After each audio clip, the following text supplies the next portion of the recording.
सेवा शक्ति साधना का पुंज स्वरूप सद्गुरु सनातन धर्म विभूषण परम पूज्य गुरुदेव राज राजेश्वर जी आर्थिक, भौतिक और आध्यात्मिक जगत का समन्वय करते हैं। आपने अपने जीवन में रहस्यमयी मंत्रों की साधना, विविध ऋचाओं और मंत्रों की दिव्य अनुभूति की है। आपने अपने सद्गुरु परमहंस स्वामी निखिलेश्वरानंद जी के ज्ञान की दिव्य साधना को ग्रहण किया।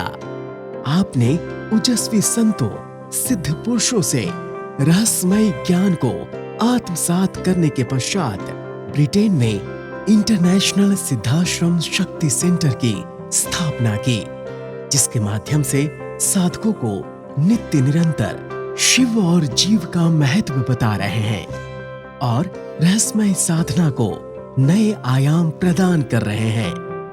दीक्षा एवं साधना की अनुभूति समय के साथ गतिशील है। पूज्य गुरुदेव राज राजेश्वर जी बेटी बचाओ बेटी पढ़ाओ और गौ सेवा व गौ रक्षा के संकल्प के साथ साथ विविध जीवों की निस्वार्थ भाव से सेवा कर रहे हैं। आइए आध्यात्म की ज्योत से ज्योत जलाते हैं और परम पूज्य गुरु जी की समाज सेवा के साथ रहस्यमय ज्ञान, ध्यान और साधना एवं दीक्षा के साथ आध्यात्म की यात्रा का आनंद लेते हैं। हम आपसे किस रूप में सहयोगी बने, संपर्क करें।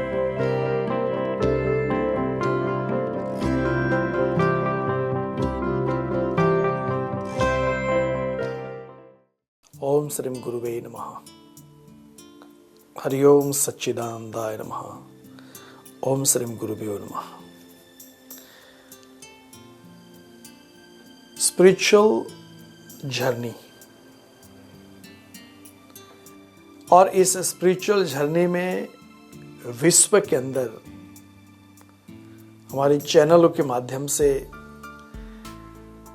ज्ञान को लोग सुन रहे हैं। और जब ज्ञान को सुन रहे हैं तो ज्ञान का मनन मंथन चिंतन एक से अनेक लोगों में होता है, और जहां फीडबैक दिया है तो वहां लोग इस फीडबैक के सहारे आधुनिक व्हाट्सएप, ईमेल के माध्यम से संस्था का संपर्क करते हैं और कई अलग अलग प्रश्न हमारे सामने आ रहे हैं। अच्छी बात है कि लोग बात को सुन रहे हैं, क्योंकि ज्ञान की जब बातें होती है तो घर में, गलियों में, गांव में, शहर में इसकी चर्चा होती है। और यहां मेरा प्रयास ये है कि अंधश्रद्धा से निकाल करके श्रद्धा की ओर ले चलूं। ज्ञान और विज्ञान का जो सहारा है, उस सहारा के माध्यम से हम इस बात को, अपनी संस्कृति को, सनातन धर्म की उस परंपरा को, हमारे ऋषि मुनियों का और रिसर्च को हम गली गली तक, गांव गांव तक, बच्चे बच्चे तक, बुजुर्ग तक इस पे पहुंचे। और इसी बात को लेकर के मैं जब देखता हूं तो जीवन के अंदर कई परिस्थितियां ऐसी आती है कि हम अपने आप में क्या सोचे, उसको श्रद्धा सोचे, समर्पण सोचे कि क्या सोचे, वही पता नहीं चलता। एक प्रश्न ऐसा आया है कि गुरुजी, हमारे घर में कम से कम एक साल में 2-3 बार काले भंवरे बहुत आ जाते हैं।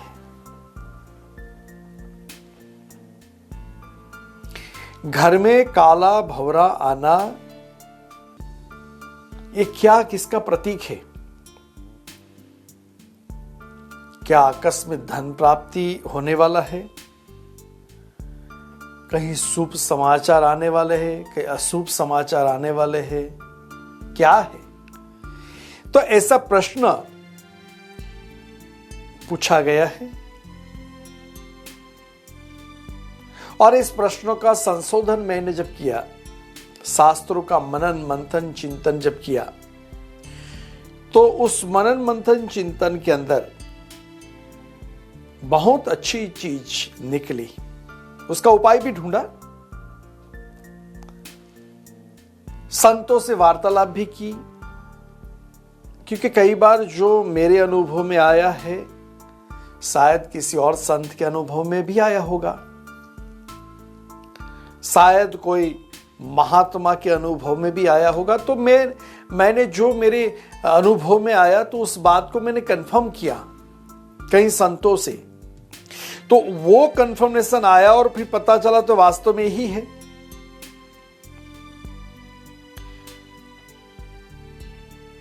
एक बार जब कोई अनुभूति अपने जीवन में आती है तो उसको ये मत समझो कि नहीं ये तो प्रकृति है, हमारा तो घर बिल्कुल जंगल में है, तो ये भंवरा तो आते जाते रहता है, कुछ नहीं है। मगर सच बताओ तो शास्त्रों में इसका वर्णन अद्भुत बताया गया है। शास्त्रों में उसका मंथन बहुत गहरा बताया गया है कि जिस घर में जादू टोना टोटा या तो पितृदोष या तो किसी और ने कुछ हमारे घर के ऊपर कुछ नेगेटिविटीज, देखो एक यहां इस बात को याद करा देता हूं, बार बार नेगेटिविटी और ये सिर्फ हमारे हिंदू धर्म में ही है, ही नहीं सिर्फ हमारे सनातन धर्म में ही है, ये बात नहीं है। इंग्लिश में भी उसको इविल आई कहते हैं, अन्य धर्मों में भी उनको अलग अलग भाषाओं में उसकी संज्ञा दी है।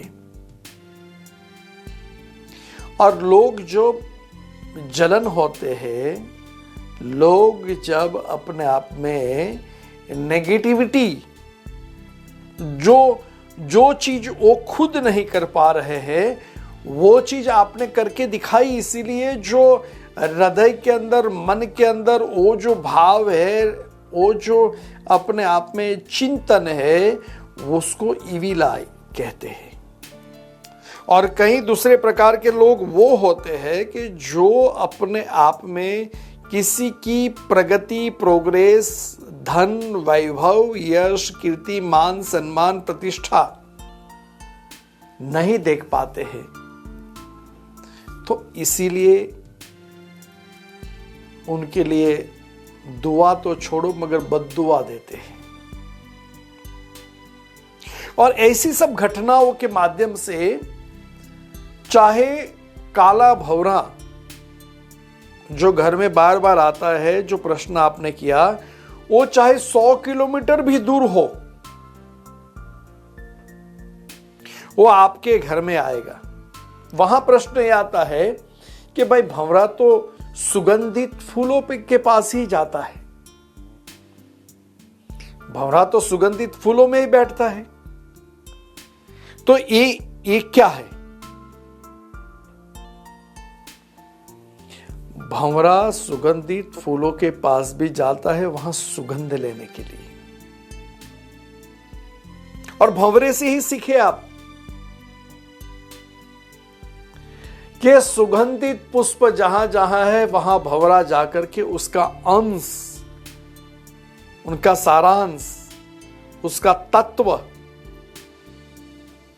वो अपने आप में वहां से लेता है। और मधुमक्खी भी विविध प्रकार की वनस्पतियों के पास जाकर के विविध वनस्पति फूल से अपना रस लेती है, वो मधुमक्खी और मधु हनी बनाती है। मगर यह प्रश्न हमारे पास है कि काला भंवरा हमारे घर में आता है और गुनगुता है, और वो काला भंवरा हमारे घर में रहता है, कई बार निकल जाता है, तो ये क्या है? तो मैं कहता हूं आपके घर में किसी भी प्रकार का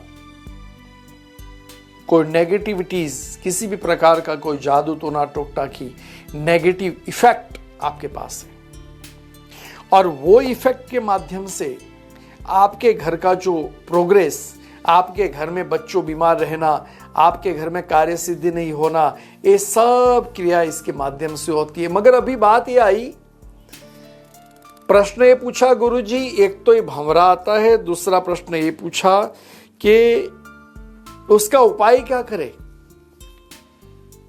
मैं यहां आपको उपाय भी बताऊंगा, उसका रीजन तो बता दिया। काले भंवरा जो थोड़ा सा ब्लैक और ब्लूज जैसा होता है, वो दूर से आकर के घूं घूं घूं घूं घूं करके घर में वो घूमते रहता है, और फिर आप विंडो खोल करके उसको बाहर निकाल देते हो, मगर पता ही नहीं चलता कि भंवरा कब आ गया, कहां से आ गया, पता नहीं चलता। ये कोई अंधश्रद्धा का विषय नहीं है, ये अपने आप में ज्ञान का मंथन में आपको बता रहा हूं कि प्रकृति में ये सब क्रिया कैसे होती है, उसका क्या निवारण किया जाए। तो एक तो मिट्टी आती है, मिट्टी का कुल्हा ले ले, जिसको कहते हैं मिट्टी का दिया। उस मिट्टी के दिए में पीला सरसों डाल दो, थोड़ी सी 2-3 चपटी, और उसके अंदर भीमसेनी कपूर का थोड़ा सा पाउडर बना करके उसमें डाल दीजिए।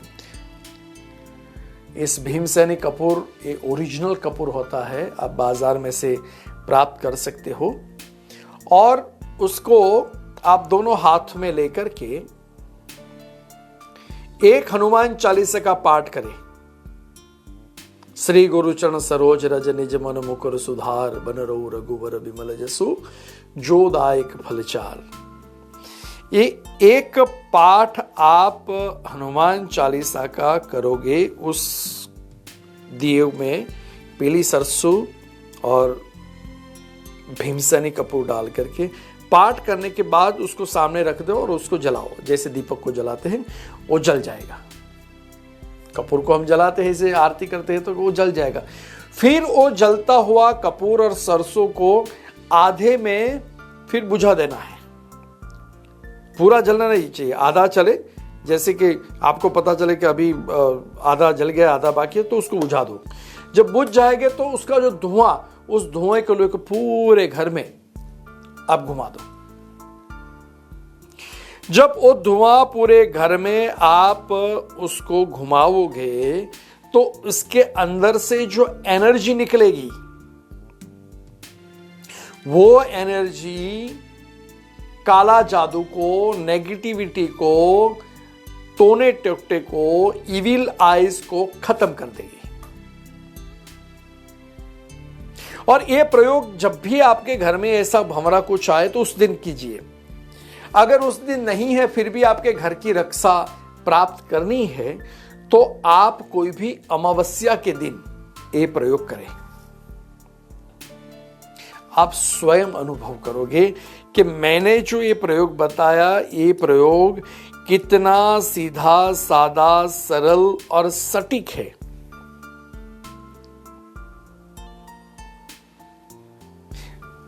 जीव को, उस भंवरे को पता चल जाता है कि हमारे घर में क्या हो रहा है, और हमको पता नहीं चलता है कि हमारे घर में कुछ हुआ है, तो क्या वास्तव में सही है? मगर ये संतों का ज्ञान, संतों की इस परंपरा, संतों का मनन, संतों का चिंतन, ये कोई गलत नहीं हो सकता। ये वास्तव में गलत नहीं हो सकता। क्यों गलत नहीं हो सकता? क्योंकि हजारों सालों से संतों ने अपना जीवन इसी रिसर्च में, संत मतलब वैज्ञानिक जो विज्ञान में कुछ नई चीज बनती है और हम खरीद लेते हैं।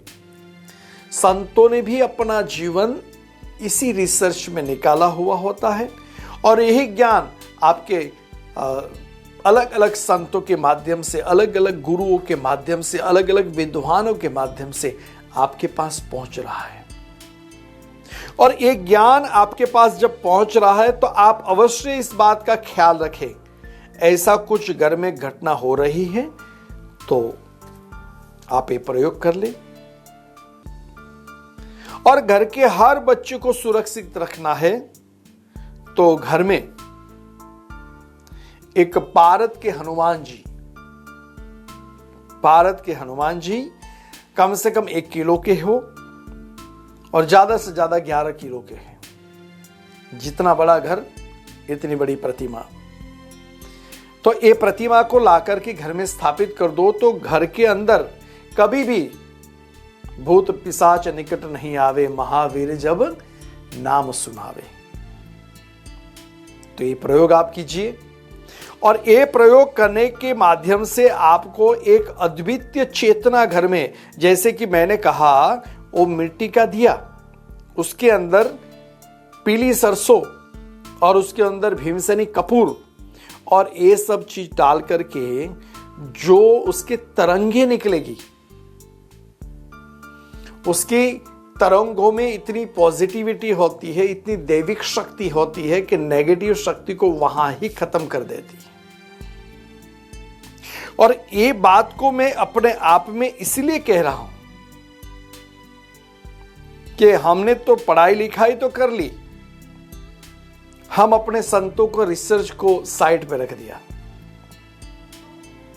इसीलिए घर में कुछ घटनाएं होती है तो हम कहते भाई डॉक्टर के पास जाओ ना, कोई बात नहीं, आप बीमार हो ना।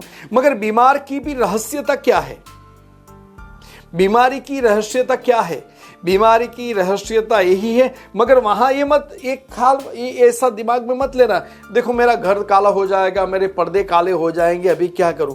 भाई आपके भाग्य में कालापन आया है, वो कालापन को निकालने के लिए तो कुछ तो करना पड़ेगा।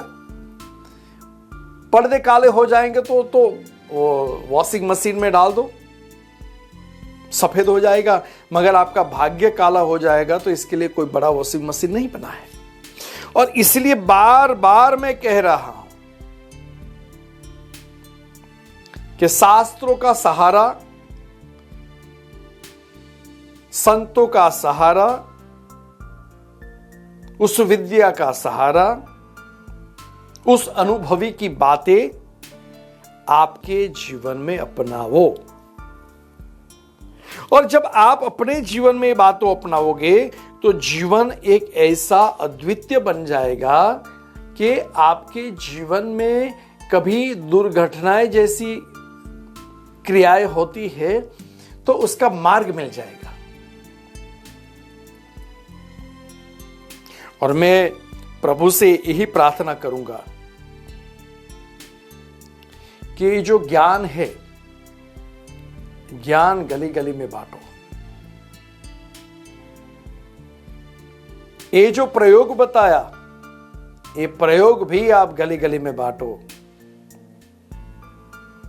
और जीवन को सुरक्षित, घर को सुरक्षित, परिवार को सुरक्षित और आसुरी विद्या को हटा करके दैविक शक्ति आपके घर में स्थापित हो, आपका जीवन धन्य बने, आप आगे बढ़े, यही प्रार्थना करता हुआ प्रभु को प्रणाम करता हूं। अस्तु। नमः शिवाय। जय श्री कृष्ण।